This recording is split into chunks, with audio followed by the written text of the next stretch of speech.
नमस्कार सम्पूर्णमा तपाईहरुलाई यहाँ देखेर मलाई अत्यन्तै खुसी लाग्छ। तपाईहरुको माया, साथ र समर्थन नै मेरो प्रेरणा हो। तपाईहरुको विश्वासले नै मलाई हरेक कथा अझ राम्रो बनाउन प्रेरित गर्छ। यदि तपाईलाई मेरो कथा मन पर्छ भने कृपया लाइक, कमेन्ट र शेयर गर्न नबिर्सनुहोस्। अनि यदि नयाँ हुनुहुन्छ भने सब्स्क्राइब गरेर मेरो लोक कथामा जोडिन नबिर्सनुहोला। अझै आगामी दिनहरुमा राम्रो कथा लिएर तपाईहरुमाझ उपस्थित हुने नै छु। अब भने बालीको बिउ नामक कथा सुरु गर्न चाहन्छु।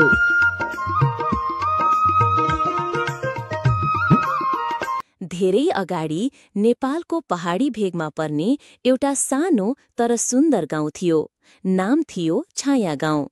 हरिया डाँडाकाँडाले घेरेको, झरनाको संगीतले झङ्कृत हुने अनि किसानहरूको हाँसोले भरिएको त्यो गाउँमा सबैको मनमा आदरले बस्ने मान्छे थिए गाउँका मुखिया धनबहादुर मगर। धनबहादुर गाउँकै जेठा र अनुभवी व्यक्ति थिए। उनी सधैँ गाउँको भलाइका लागि सोच्थे अनि किसानहरूको दुःखलाई आफ्नै दुःख सम्झन्थे। गाउँका धेरैजसो मान्छेहरू किसान थिए। दिनभरिको मेहनत माटोमा अनि साँझपखको थकान पनि खुसी साथ बोक्ने। तर एक वर्ष अनिकाल पर्यो। बर्खाको समयमा पानी परेन, खेती सुक्यो र गहुँ, मकै, कोडो सबै बालीनाली मरे। किसानहरूका अनुहार मलिन भए, भकारी रित्तिन थाले। यस्तो बेला गाउँमा डर र निराशाको छाया फैलियो। धनबहादुरले गाउँका सबैलाई सामूहिक भेलामा बोलाए। उनीले भने, हामी हार मानेर बस्ने होइन। प्रकृति कहिलेकाहीँ परीक्षा लिन्छ। अबको खेती नयाँ तरिकाले गर्नुपर्छ। गाउँका युवालाई उनले प्रशिक्षणका लागि सदरमुकाम पठाए। कसरी सिँचाइ प्रणाली बनाउने, कसरी मलजलको सही प्रयोग गर्ने, कसरी जैविक बाली उमार्ने भनेर। त्यसपछि गाउँका बुढापाकाले बाझिएको डाँडोहरूमा परम्परागत ज्ञानले भरिएको बोट बिरुवाको बिउ रोप्न थाले। एक वर्षमा गाउँ फेरि हरियाली भयो। अब गाउँमा सिँचाइको नहर थियो, सामूहिक गोठ थियो र एक किसिमको साझा बाली वितरण प्रणाली बनाइएको थियो।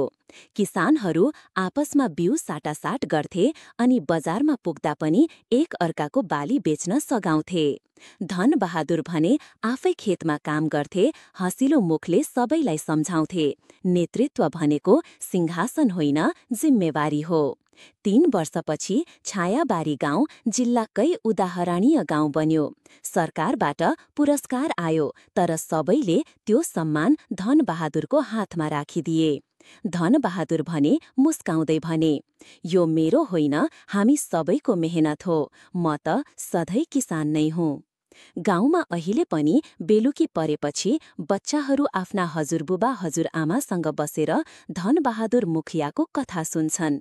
त्यो एउटा किसान जसले गाउँलाई फेरि सपनामा फर्कायो।